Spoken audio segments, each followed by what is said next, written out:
जादुई गुफा। मोहन और प्रकाश दोनों भाई थे। दोनों में बहुत ज्यादा प्यार था। दोनों एक दूसरे के लिए जान भी देने को अक्सर तैयार रहा करते।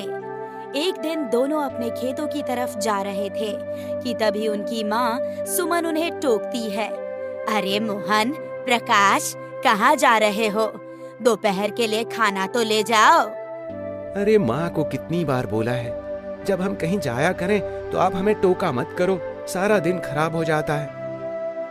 और अगर मैं तुम्हें टोकूं ना तो जो खाना मैंने बनाया है वो खराब हो जाएगा, उसका क्या? अरे माँ, प्रवचन की जगह अब रोटी दे दो तो हम काम पर निकलें। मोहन और प्रकाश सुमन से खाना लेकर काम पर निकल जाते हैं और सारा दिन खेतों में काम करते हैं। काम करते हुए दोनों को बहुत पसीना आता है और मोहन अपना पसीना पोंछते हुए कहता है, भाई मुझे नहीं लगता कि ऐसे काम करने से हमें कोई भी सफलता मिलने वाली है। मुझे लगता है कि हमें भी बाकी लोगों की तरह शहर जाना चाहिए। क्या पता वहाँ कोई काम मिल जाए। अरे तूने तो मेरे मुंह की बात छीन ली। एक काम करते हैं, दोपहर का समय है, चल शहर का एक चक्कर काट कर आते हैं, देखते हैं कि वहाँ क्या हाल है, और हम रात तक तो आ ही जाएंगे। मोहन और प्रकाश शहर की तरफ निकल जाते हैं, लेकिन वापस आते हुए उन्हें बहुत रात हो जाती है और वो जंगल के रास्ते से आ रहे थे और रास्ता भटक जाते हैं। भाई कब से चल रहे हैं, लेकिन हमारा गांव तो आ ही नहीं रहा है। मुझे लगता है कि हम रास्ता भटक गए। लानत है, हम दोनों इस गांव में ही जन्मे, इस गांव में ही बड़े हुए, और अब अपने गांव का ही रास्ता हम दोनों को याद नहीं आ रहा। दोनों आगे की तरफ बढ़ने लगते हैं कि तभी अचानक मौसम का रुख बदलता है और तेज आंधी चलने लगती है। और ये देखकर मोहन कहता है, भाई देख, कितनी जोरों की आंधी चल रही है।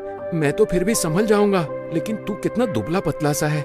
अगर उड़ गया तो मैं अपनी माँ को क्या जवाब दूंगा? अगर तेरा मजाक हो गया हो तो वो देख, सामने गुफा नजर आ रही है, हम दोनों वहाँ पर आराम कर लेते हैं। मोहन और प्रकाश अब उस गुफा की तरफ बढ़ते हैं। जैसे ही वो उस गुफा में दाखिल होते हैं तो पहले तो वहाँ पर अंधेरा था, लेकिन अचानक रोशनी हो जाती है। अंदर जाने पर उन्हें ठंडक महसूस होती है, जो बाहर की ठंडक से भी ज्यादा थी। तभी गुफा से एक आवाज आती है, स्वागत है तुम दोनों का मेरे अंदर। भूत भाई, ये आवाज कहाँ से आ रही है? हमें ऐसे टाइम पर यहाँ नहीं रुकना चाहिए। मुझे लग रहा है इस गुफा के अंदर या तो कोई चोर डाकू छुपा हुआ है या कोई भूत है। भाई तू तो डर ही रहा है। नीचे देख, नीचे तेरी तो पतलून गीली हो गई। चल चल चल, जल्दी जल्दी निकलते हैं यहाँ से। निकल तो तुम तब पाओगे ना जब तुम्हें निकलने का दरवाजा मिलेगा, क्योंकि मैंने इस गुफा का दरवाजा बंद कर दिया है। अरे कौन हो भाई? क्यों हमें डराकर हमारी जान निकालना चाहते हो? और अगर हमारी जान भी लेनी है ना तो एकदम से ले लो, डरा डरा कर मत लो। मैं तुम्हारी जान नहीं लेना चाहता, लेकिन मैं एक जादुई गुफा हूँ और अब तुम दोनों के पास निकलने का एक ही रास्ता है। क्या? तुम्हें अपने हाथों से इस गुफा के अंदर की जमीन को खोदना होगा, जिसके बाद तुम्हें यहाँ से एक हथौड़ा मिलेगा, और जैसे ही तुम उस हथौड़े से मुझ पर वार करोगे तो मैं जादुई गुफा से एक आम गुफा बन जाऊंगा, और उसके बाद तुम दोनों यहाँ से निकल सकते हो, और मैं तुम्हें एक उपहार भी दूंगा। अब मोहन और प्रकाश मरते क्या ना करते, दोनों के दोनों गुफा के अंदर की जमीन को खोदने लगते हैं, जिसमें से उनको एक हथौड़ा मिलता है, और तुरंत ही वो दोनों बांके बिहारी का नाम लेकर उस हथौड़े से गुफा पर पहला वार करते हैं। और तभी वहाँ पर एक प्रकाश उजागर होता है और अचानक ही गुफा में एक साधु प्रकट होकर कहता है, मैं वर्षों से इस गुफा में रह रहा था। दरअसल मैं एक साधु हूँ और मैं प्रभु की तपस्या में इतना लीन हुआ कि मैंने अपने परिवार को त्याग दिया, जिसका विलाप मेरी पत्नी करने लगी, और मरते हुए उसने मुझे शाप दिया कि अब हमेशा के लिए मैं इस गुफा में ही रह जाऊं और मैं एक एक जादुई गुफा बन गया, लेकिन आज तुमने मुझे मुक्त कर दिया है। साधु ये कहता है और तभी एक छोटा सा पत्थर मोहन प्रकाश को देता है। ये लो, ये जादुई गुफा का पत्थर है, मेरी तरफ से तुम दोनों के लिए। अब तुम यहाँ से निकल सकते हो। अरे बाबा जी, हमें तो लगा था कि आप हमें कोई हीरा चांदी देंगे और आप हमें ये दे रहे हैं। इतने पत्थर दिल हैं क्या आप?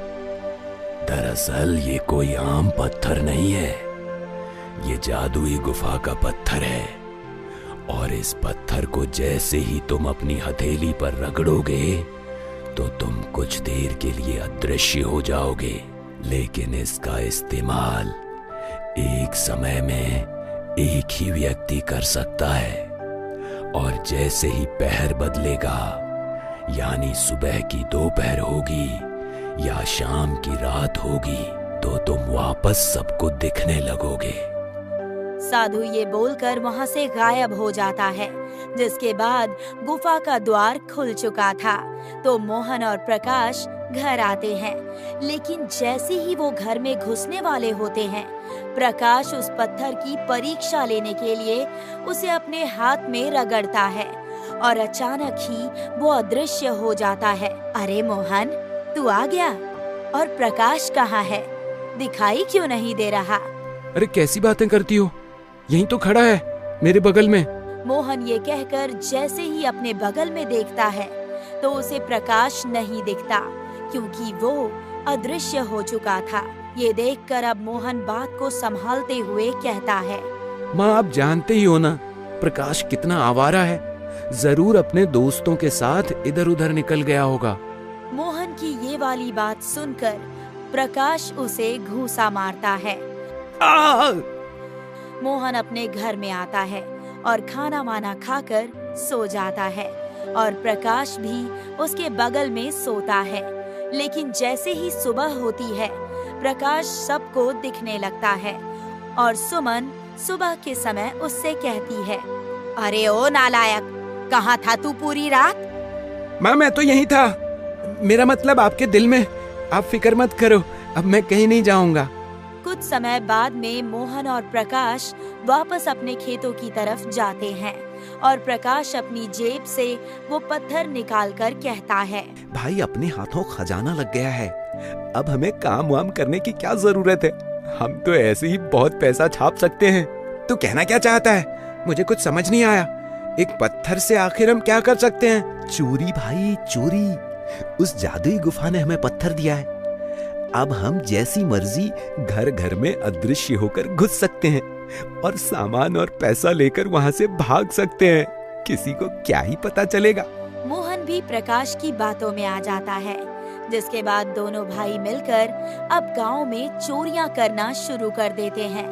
दोनों में से एक भाई अदृश्य होता और चोरी करता, जिसके बाद वो उसी गुफा के अंदर उन सामानों को ले जाकर छुपा दिया करते। ऐसे ही दिन गुजरते हैं और मोहन और प्रकाश बहुत सारा सामान जमा कर लेते हैं। भाई अब तो अपनी ऐश है, हमने बहुत सारा पैसा और जेवर चोरी कर लिए हैं। अब हमें किसी भी चीज की कोई कमी नहीं है। अब हम इस सारे धन को बांटकर आराम की जिंदगी जीते हैं। तू सही बोल रहा है।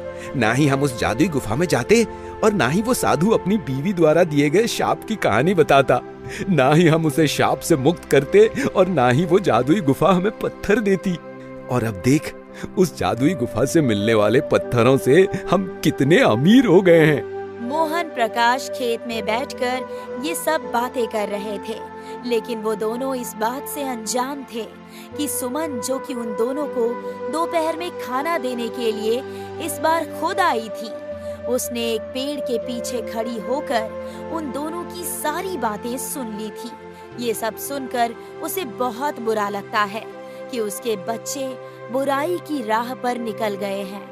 जिसके बाद जब रात को उसके दोनों बच्चे सो रहे थे तो वो मोहन की जेब से उस पत्थर को निकाल लेती है और जैसे ही मोहन प्रकाश अगली सुबह जादुई गुफा में अपना धन रखने के लिए जाते हैं तो सुमन उस पत्थर को अपने हाथ पर रगड़कर गायब होकर वहां उनके सामने प्रकट होती है और कहती है, तुम दोनों को क्या लगा कि तुम दोनों ये सब करते रहोगे और मुझसे बच जाओगे? अब तुम कौन हो? और तुम तो आदमी थे ना, तो तुम्हारी आवाज औरत की कैसे हो गई? और तुम तो मुक्त हो गए थे, तो फिर यहाँ कैसे? मूर्खों, तुम्हें जादुई पत्थर लोगों की मदद करने के लिए मिला था, न कि ये सब काम करने के लिए।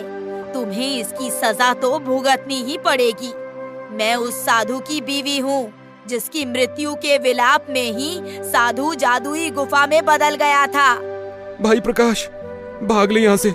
जिस औरत ने अपने पति को जादुई गुफा बना दिया और उस पर रहम नहीं किया, वो हम दोनों अजनबी के ऊपर क्या ही रहम करेगी। मोहन और प्रकाश जी जान लगाकर भागने लगते हैं, लेकिन अदृश्य हुई सुमन उन दोनों को खूब मारती है, जिसके बाद दोनों की हालत बद से बदतर हो जाती है।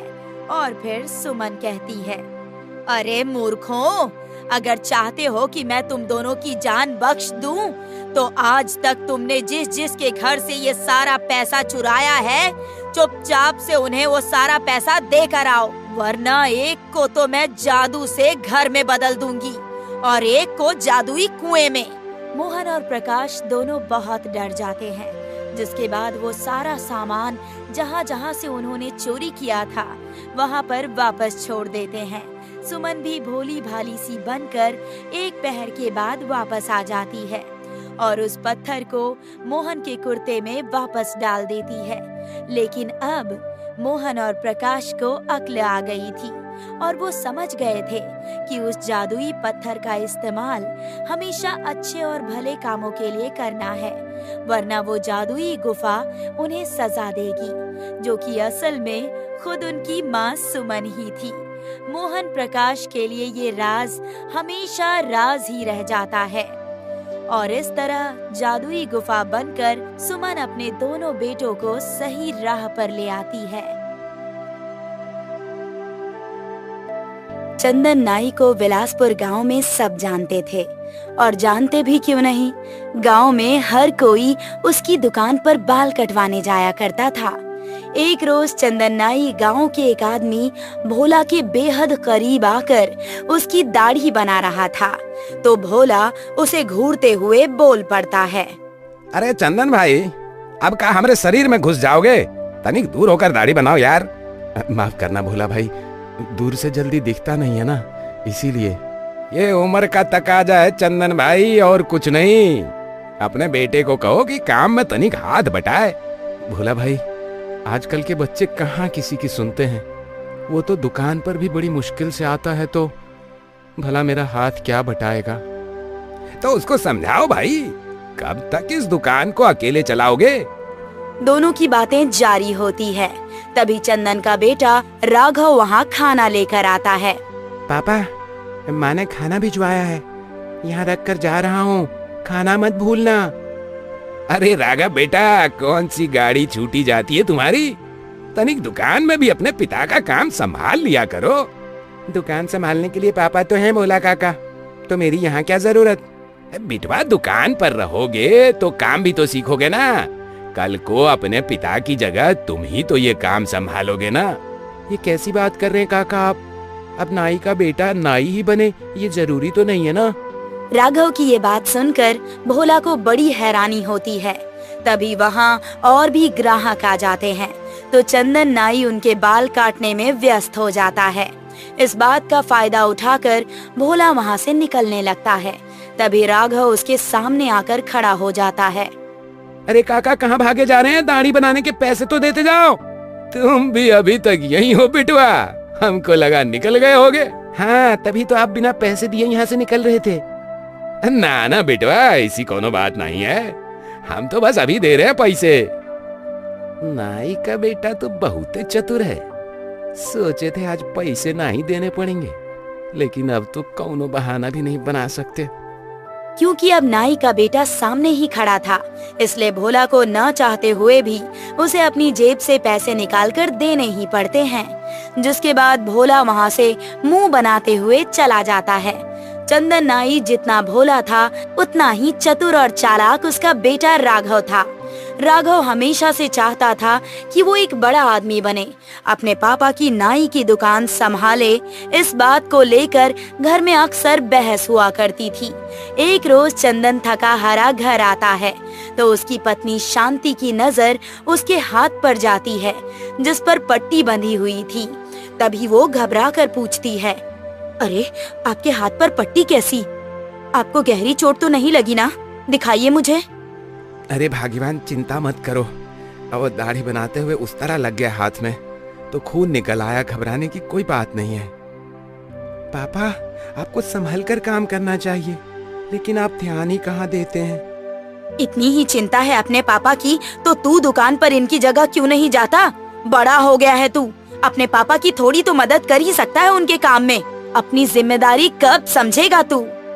मैंने कितनी बार कहा है कि मुझे नाई का काम सीखने में कोई दिलचस्पी नहीं है। अब जिस काम में मेरा मन ही नहीं लगता उसे करने का क्या फायदा है। मैं शहर जाकर कोई काम करना चाहता हूँ पापा। इस गांव में भला लोगों के बाल दाढ़ी बनाकर मुझे क्या ही मिलेगा। शहर जाना कोई खेल है क्या? उसके लिए पैसे चाहिए और पैसों के लिए कमाना पड़ता है।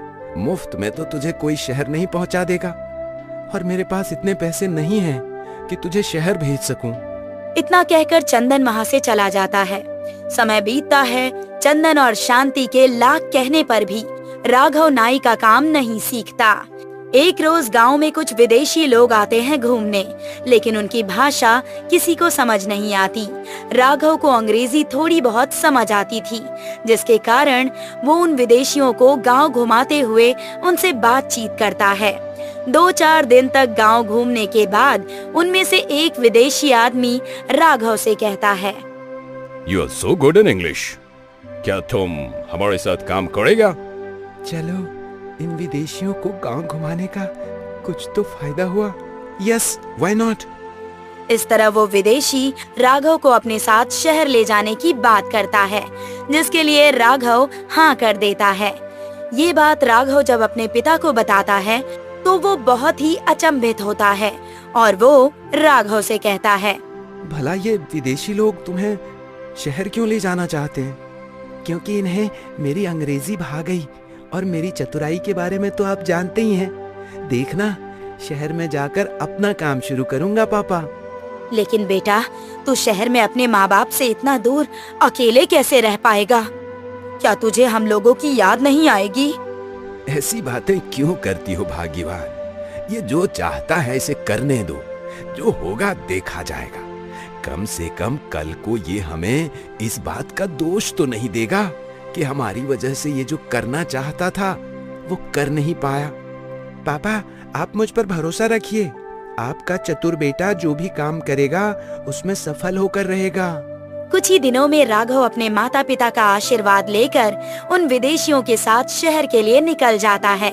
ये बात जब गांव वालों को पता चलती है तो सभी आपस में बातें बनाते हुए कहते हैं, नाई का बिटुआ तो बहुत चतुर निकला बंसी भैया। देखा, गांव से शहर जाने का जुगाड़ निकाल ही लिया।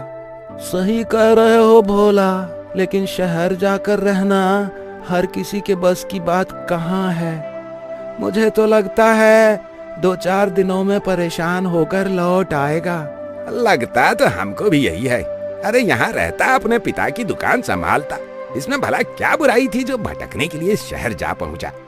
अपनी अपनी मर्जी है भोला, और वैसे भी आजकल के बच्चों को समझाना तो मतलब भैंस के आगे बीन बजाने जैसा है। जहाँ गांव वालों की अपनी अलग सोच थी, तो वहीं चंदन नाई और उसकी पत्नी बेटे के शहर चले जाने से थोड़े उदास थे। दोपहर के समय शांति खाना लेकर दुकान पर पहुंचती है तो देखती है कि चंदन वहां अकेला गुमसुम बैठा होता है। तभी वो उससे पूछती है, आप ऐसे गुमसुम क्यों बैठे हैं जी? और दुकान में एक भी ग्राहक क्यों नहीं है? दोपहर के समय दुकान पर कम ही ग्राहक आते हैं शांति।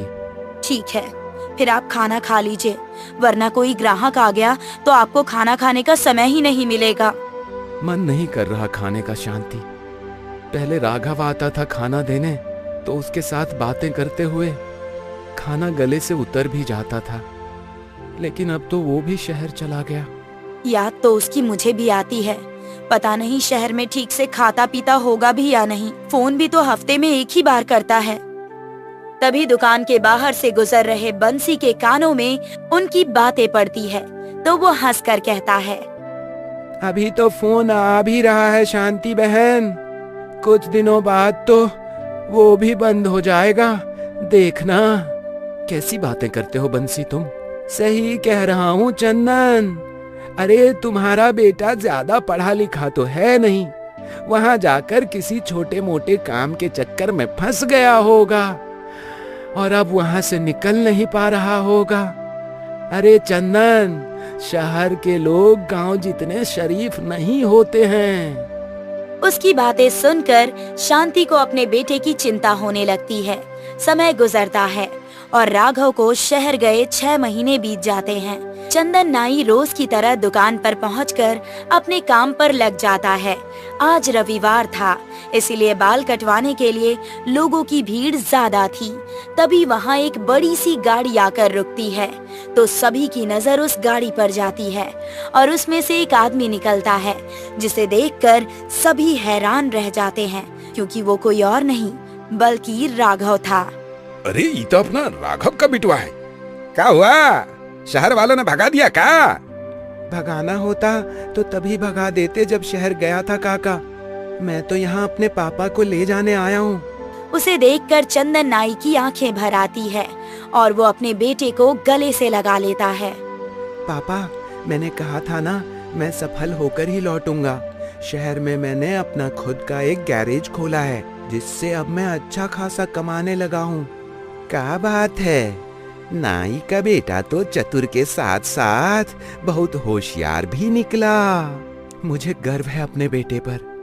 तू सही कहा करता था, नाई का बेटा नाई ही बने ये कोई जरूरी नहीं। चल बेटा, तेरी माँ भी तेरी राह देख रही होगी। तभी दोनों वहाँ से घर जाते हैं और राघव को देखकर शांति की आंखों को मानो सुकून सा मिल जाता है। कुछ दिन गांव में रहने के बाद राघव अपने माता पिता को भी शहर ले जाता है और बुढ़ापे में उनके दिन आराम से गुजरते हैं।